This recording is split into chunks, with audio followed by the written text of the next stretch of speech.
ज्ञानाञ्जनशलाकया चक्षुरुन्मीलितं येन तस्मै श्रीगुरवे नमः। श्रीचैतन्यमनोभीष्टं स्थापितं येन भूतले स्वयं रूपः कदा मह्यं ददाति स्वपदान्तिकम्।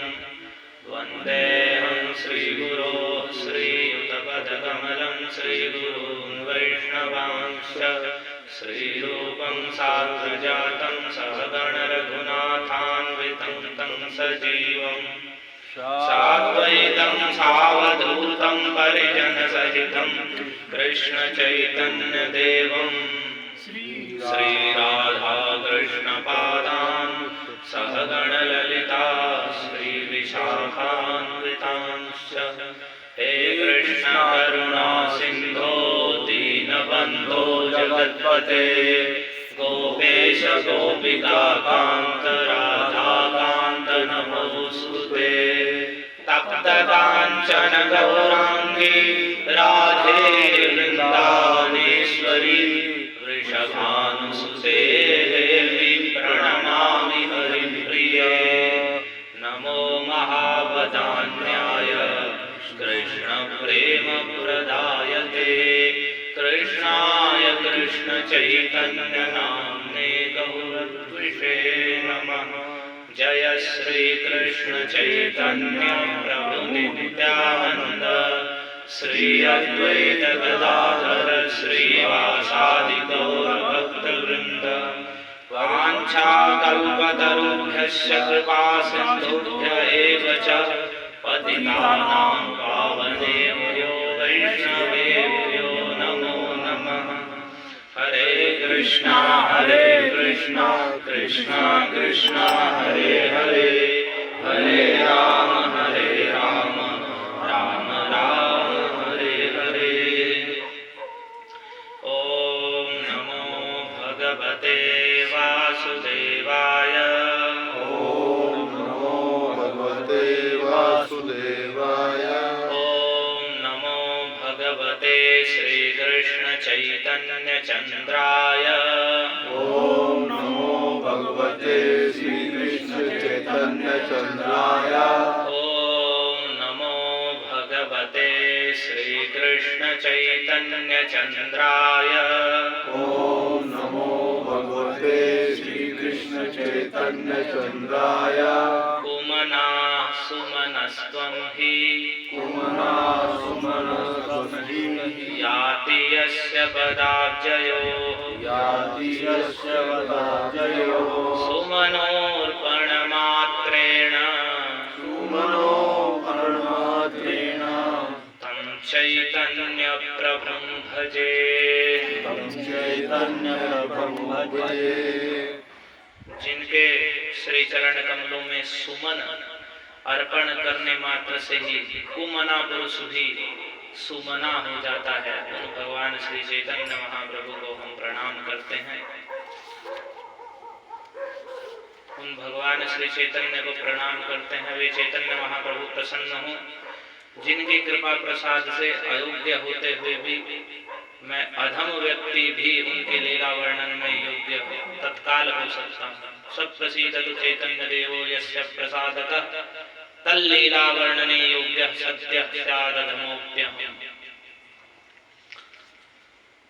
कल तक हमने कथा सुनी भगवान की पौगंड लीला के विषय में। भगवान श्री कृष्ण चैतन्य चंद्र की पौगंड लीला का हम श्रवण कर रहे हैं, जिसके विषय में श्रील कृष्णदास कविराज गोस्वामी ने कहा कि वह विद्यारंभ मुखापाणि ग्रहणांता मनोहरा। वह पौगंड लीला का प्रारंभ विद्या आरंभ से होता है और अंत उसका पाणी ग्रहण किस प्रकार से उन्होंने लक्ष्मी प्रिया जी के साथ विवाह किया, वह पौगंड लीला वहां तक है।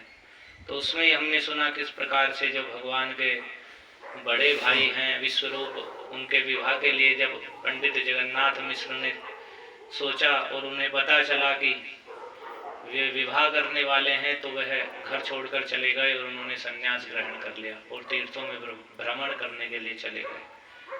और फिर उसके बाद भगवान चैतन्य महाप्रभु ने जो छोटे निमाई हैं, उन्होंने अपने माता पिता को आश्वासन दिया कि मैं विवाह करूंगा और अपने आप दोनों की सेवा करूंगा। और उन्होंने जो कार्य किया है वह बड़ा अच्छा किया है, अपने पितृकुल और मातृकुल दोनों का उद्धार कर दिया।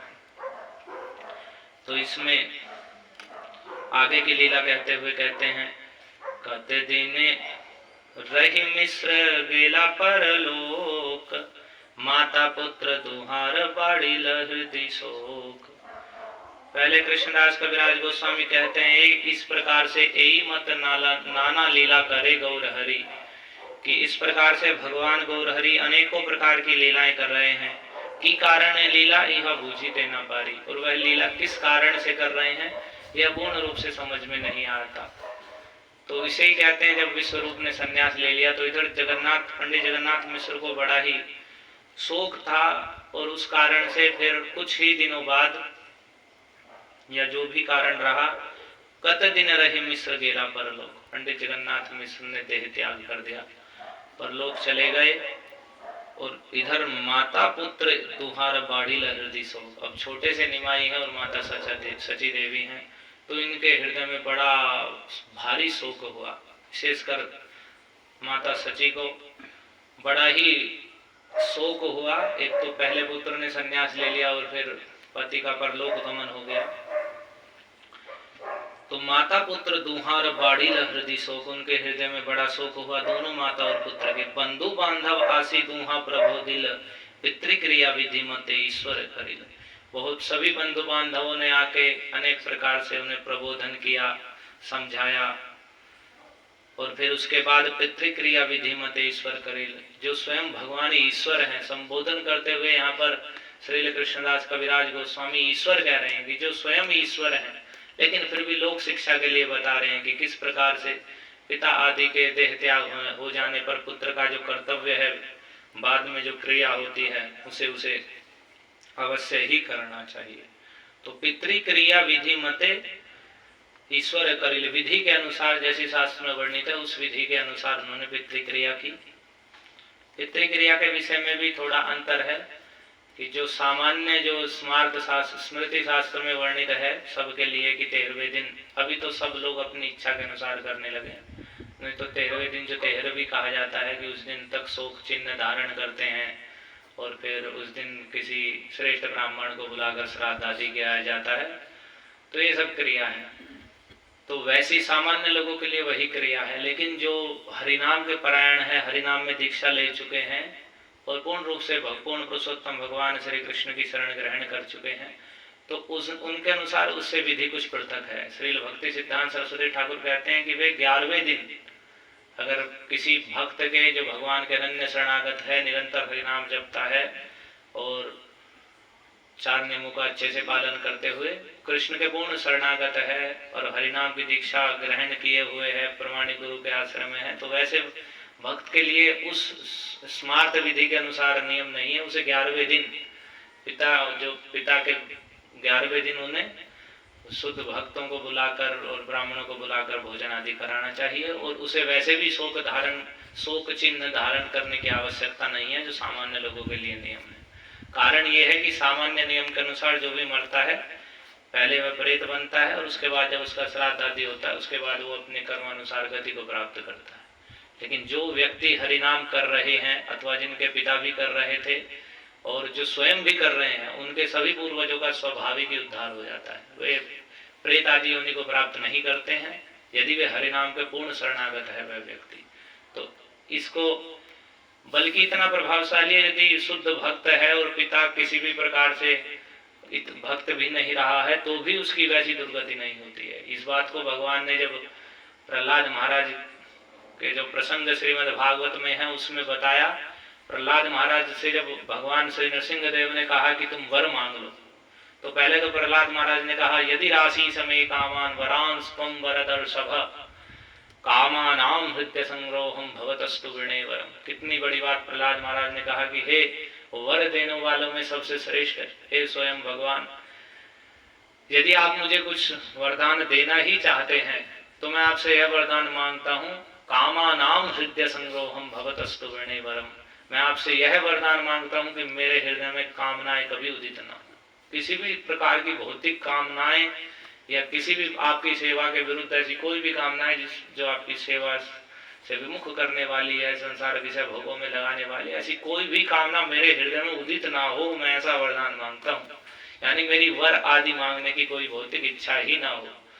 लेकिन फिर बाद में कुछ बाद उन्होंने कहा प्रहलाद महाराज ने कि देखो यद्यपि मेरे पिता हिरण्यकशिपु हैं और इन्होंने आपका बड़ा विरोध किया है, लेकिन मैं आपसे प्रार्थना करता हूँ कि दुर्गति को प्राप्त ना करें, आप बड़े दयालु हैं। तो उस समय भगवान नरसिंह देव ने कहा तत्काल ये बात बोली, त्रिसप्तभिः पिता पूतः पितृभिः सहते नघ यत् साधुस्य गृहे जातो भवान वही कुल पावन। कि बेटा तुम इसके लिए चिंता मत करो अपने पिता की सदगति के लिए, क्योंकि यही नहीं त्रिसप्तभिः पिता पूत है, 3 सप्त यानी 21 पीढ़ियों सहित तुम्हारे पिता पवित्र हो चुके हैं।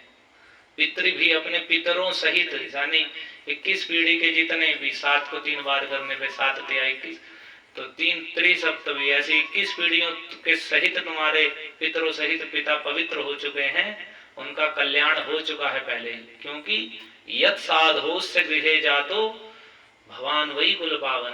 भगवान भी आदर से बोल रहे हैं प्रहलाद महाराज को कि क्योंकि इनके घर में आप जैसा कुल को पवित्र करने वाला साधु उत्पन्न हुआ है, भक्त मेरा भक्त उत्पन्न हुआ है, तो 21 पीढ़ियों से ही तुम्हारे पिता का कल्याण हो गया। उसके लिए आप चिंता मत करो कि ये हिरण्यकशिपु आपके पिता रहे हैं तो इनका कल्याण हुआ कि नहीं हुआ। तो ये समझना चाहिए जो हरिनाम परायण है, पूर्ण रूप से विश्वस्त हैं, ये अनन्य शरणागत हैं कृष्ण के। सामान्य है कि थोड़ा कृष्ण पूजा भी कर ली, या कृष्ण को भी सामान्य देवताओं की भांति पूज लेते हैं, अन्य भी देवताओं को पूज रहे हैं, और वो भी इसलिए कि संसार में ही कुछ उपलब्धि हो जाए, वैसी भक्ति नहीं है, तो उसके लिए तो वैसा ही नियम रहेगा।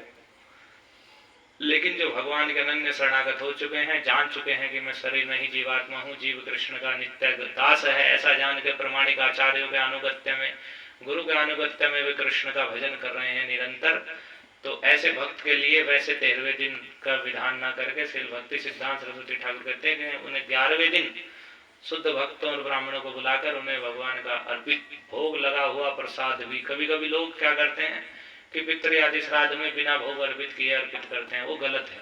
कहीं भी भक्त को चाहिए, अथवा थोड़ी भी श्रद्धा उदित हुई है, पहले भोजन बनाए और उससे तुलसी पत्र डाल के शुद्ध भोजन बनाए, बिना लहसुन प्याज आदि से रहित, और भगवान को प्रेम से भोग लगाए, उसके बाद किसी को दे, चाहे वो पितृ हो या अन्य देवताओं को भी कुछ भी करना हो, पहले पूर्ण पुरुषोत्तम भगवान श्री कृष्ण को भोग अर्पण करके उनका प्रसाद ही किसी को देना चाहिए, उससे ही उन्हें तृप्ति होती है। देवता लोग स्वयं कोई प्रसाद आदि कोई भोग लगाते हैं, लोग सीधे हनुमान जी को भोग लगा रहे हैं, शिव जी को भोग लगा रहे हैं, वे तो महाभागवत है। हनुमान जी भगवान के परम भक्त हैं, और बिना भगवान को भोग लगाए वो खाते ही नहीं है, तो आप उन्हें सीधे भोग लगा रहे हैं, तो वो ग्रहण नहीं कर रहे हैं वास्तव में। यदि हनुमान जी को किसी को भी भोग लगाना है, तो भगवान को ही भोग लगा के ही किसी को भोग अर्पित करना चाहिए, किसी भी देवता को, और उससे दोष भी नहीं रहता है कुछ भी, और वो देवता भी वास्तव में सच रूप में उसे ग्रहण करते हैं। और देखा भी जाता है, शिव जी के ऊपर गंगा जल चढ़ाया जाता है, क्यों चढ़ाया जाता है? भगवान के चरणों की धोवन है। यद देव देवो गिरिशश्चंद्रमौलिर दधार मूर्धना परया च भक्त्या।